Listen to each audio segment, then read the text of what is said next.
My name is János Kelemen, I am from Brașov, and I am the owner of Dragonfly Gardens Urban Glamping. We started this business 5 years ago as a small family business. We started off with 4 tents initially. It was a very interesting start, very international. We had 40-something countries in the first 3 months. And getting this positive feedback from the customers, we realized that we need to extend it.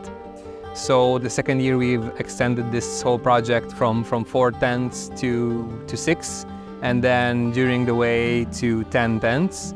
So in the next 2 years we kept growing and growing, and this moment we have 10 glamping tents and 5 glamping wagons. This one, as I said, is for the couples.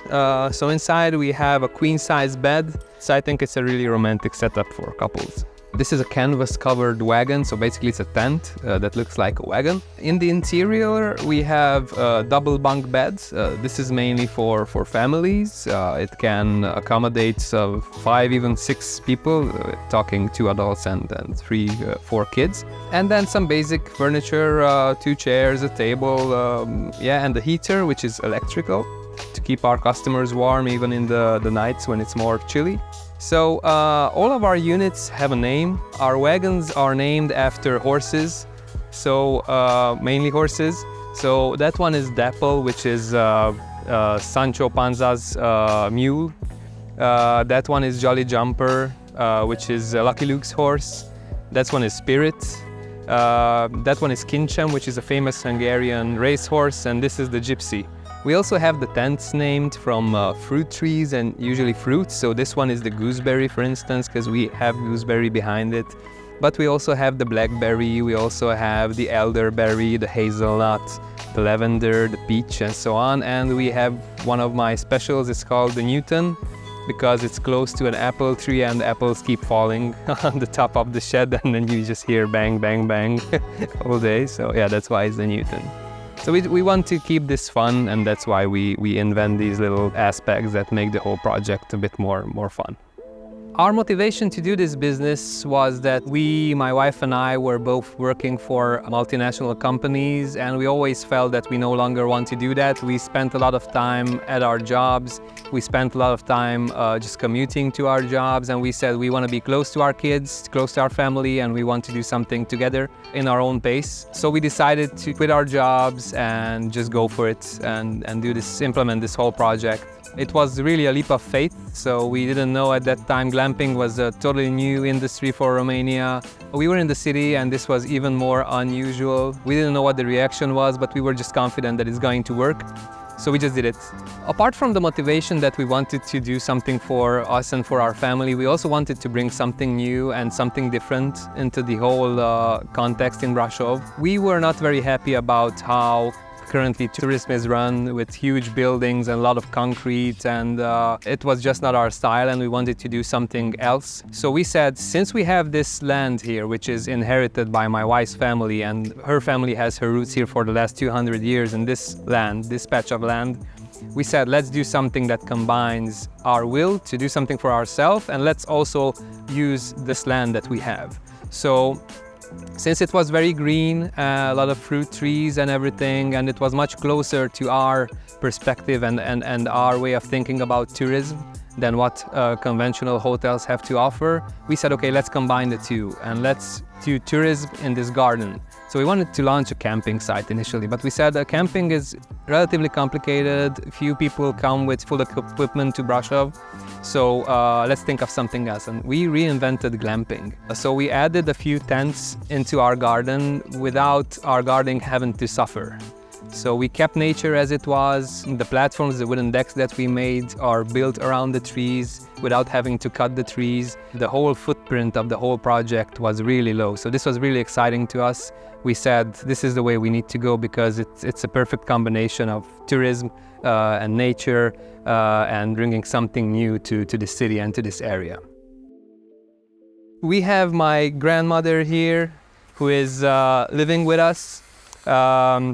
She's going to turn 90 this year, but we also have my wife's 2 grandmothers living here with us. So actually we're a 4th generation family living here, which is really cool because My kids have a lot to. It's very beneficial for our children also to live so close to grandmothers and grandparents, and they learn a lot, and they will value family and see the strength in family. And also they can learn a lot of stuff from grandparents, like from gardens and so on. So yeah, I think it's really good.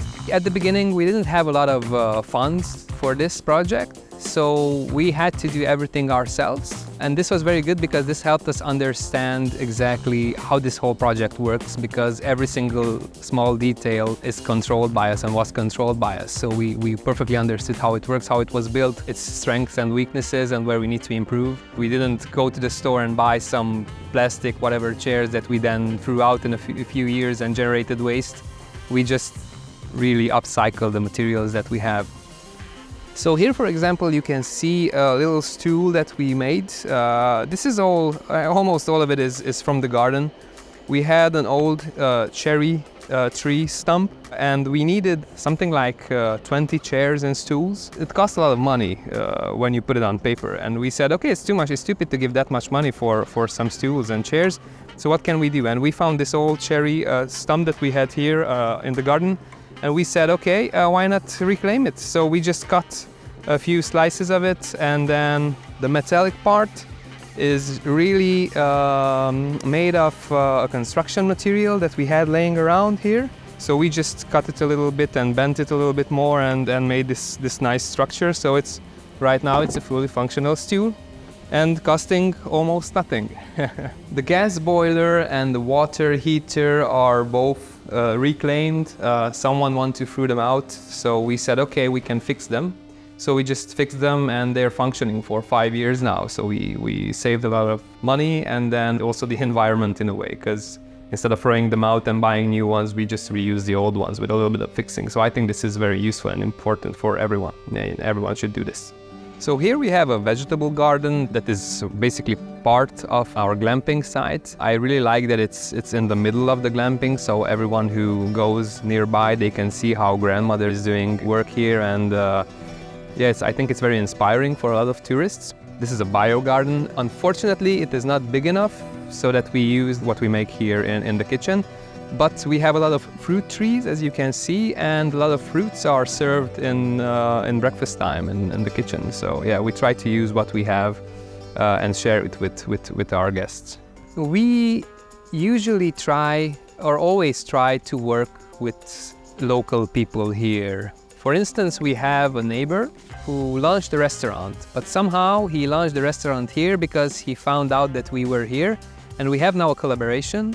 They are offering the breakfast for our customers, and we are sending customers to them, and this is beneficial for everyone because our customers are happy that they have a place to eat, very high quality foods, and very close to our location. This is very good for the customer, and this is also very good for the small restaurant, who is now boosted because they have much more tourists that they would otherwise have.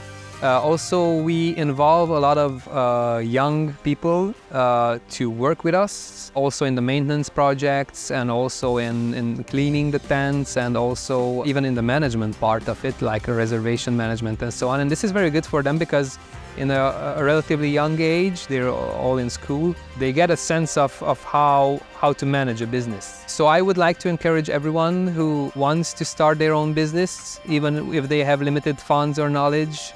As much as we can, we like to help, and we want to help, and we will help. But of course, they will need to do their own part and work and learn and grow together with their business.